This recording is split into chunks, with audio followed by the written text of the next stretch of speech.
자녀 중 장녀는 프랑스와 영국에서 7년, 장남은 미국에서 10년 유학하셨는데 장남은 군 복무 기간을 제외하더라도 약 8년간 유학 생활을 했습니다.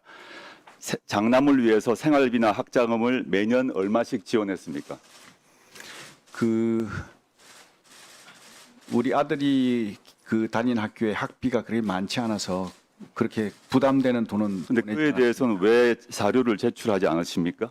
네, 그거는 뭐 아들이 지금 출가한 상태라 가지고 나름대로 가정을 꾸리고 있는 사람이기 때문에 지켜야 될. 후보자께서는 전역 후에도 장남에게 학자금이나 생활비를 매년 얼마씩 지원하셨습니까? 그렇게 많은 액수는 아니었다고. 지원하신 거는 맞죠? 근데 얼마씩 지원하신 밝히지 않으시고 있는 거죠? 자, 뭐 학비 말씀하시죠? 네. 네네. 맞습니다. 네. 후보자께서 공직생활하면서 신고한 재산 내역을 보았습니다. 네.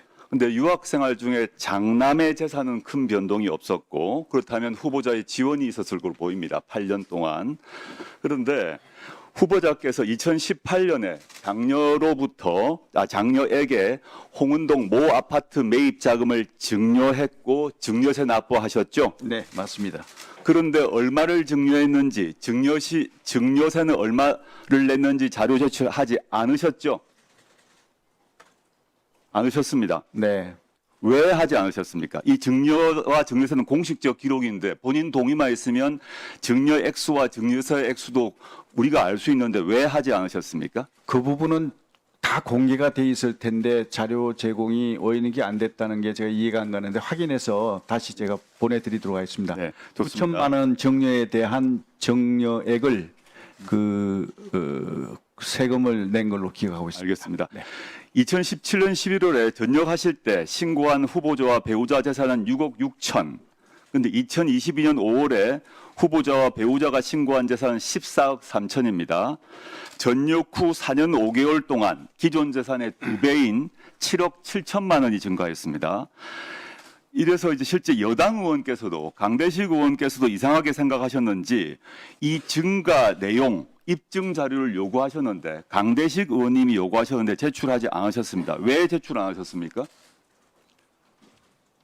그 자료를 저는 다 제출한 걸로 알고 있는데 제가 확인해 보겠습니다. 그리고 그 부분은 제가 지금 구두로. 아니 그건 나중에 주시고요. 그러면 제출하셨다는 네네. 말입니까? 제가 확인해 보겠습니다. 근데 지금 저희가 자료를 의원실에서 국세청 등을 통해서 제출한 자료를 모아봤습니다. 모아서 정리를 해봤더니 전역 후에 4년 5개월 동안 이수페타시스, 중앙건설 등에서 받은 월급, 퇴역연금 합하니까 약 매년 1년 정도 소득이 있었습니다. 이 기간 동안에 신용카드와 현금 약 매년 7천만 원 정도 사용하셨습니다. 대략. 그리고 이때 2018년에 장녀 아파트 매입 위해서 증여하셨고 장남 유학을 위해서 지원하셨습니다. 맞으시죠? 맞습니다. 예. 그런데 2018년과 21년 두 차례 아파트 거래를 통해서 총 4억 1천만 원의 시세 차익을 얻으셨습니다. 이것이 거의 유일하게 입증 가능한 금액입니다. 그러면 재산 증가액 7억 7천 중에서 이 시세 차액 4억 천 외에 3억 6천이 어떻게 늘어나는지 확인할 수가 없습니다. 3억 6천의 증가의 부분에 대한 기록이 없다는 것입니다. 이것이 앞으로 오늘 오후에 개원식이 있고 시간이 충분하니까 이 3억 6천에 대한 자료를 제출해 주시고요. 그다음에 2020년 7월 후보자께서는 장녀로부터 홍은동 모 아파트를 매입하셨습니다. 맞죠? 네. 예. 근데 그때 취득 신고서를 보게 되면 이제 법상 친족 간 거래이기 때문에 친족 간 거래가 표시가 되어 있어야 하고 법상 입금 내역서가 첨부되어야 합니다. 취득세 신고서가 있습니다. 근데 제가 지금 오늘까지 이 취득세 신고서를 받지 못했습니다. 제출 안 하셨죠? 한번 확인해 보겠습니다. 네. 취득서 신고서에 실제 거래 내역이 없거나 취득세 등록증에 기재가 안 되면 그 자체로 불법 증여가 되기 때문입니다. 그래서 2020년 7월 이 시점에 취득세 신고 필증을 또 확인할 게 하나 있는데 보시면 계약금으로 1억 7천 지급했고 잔금 3억 8천 전세 보증금 승계로 대체했다라고 신고하셨습니다. 이 아파트는 매입 1년 후에 2021년 6월에 후보자가 거주하시게 됩니다. 네. 맞죠?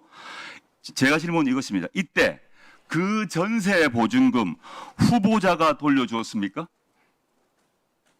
전세를 끼고 그 샀다가 나중에 그걸 바로 그 아파트에 사셨는데 그 전세 보증금 후보자가 돌려줬습니까? 아니면 장녀나 사위가 돌려줬습니까? 매우 중요한 문제입니다. 네, 그거는 이제 그 모녀간에 그 이사하는 과정에서 주택을 매입하고 이사하는 과정에서 금전 거래가 있었는 걸로 알고 있습니다. 그런데 네. 그 금전 거래를 세무서에서 그 국세청에서 어떤 조사하는 과정에서 이건 정료로 볼 수 있다. 그런 어떤 판단이 있었기에 그러면 거기에 대한 세금을 무는 게 맞다. 그래서 세금을 다 그 부분에 대한 전세 보증금 승계 대체 관련해서 후보자가 돌려준 거는 맞죠? 후보자가 그 해당 액수만큼을 돌려준 거죠. 딸 본인이 돌려주셨 건 맞죠? 예, 그렇습니다. 본인이 돌려주신 거죠. 예. 장녀나 사위가 돌려주신 건 아닙니까? 그건 아닌 걸로 알고 있습니다. 그럼 그 비용 출처는 어디입니까?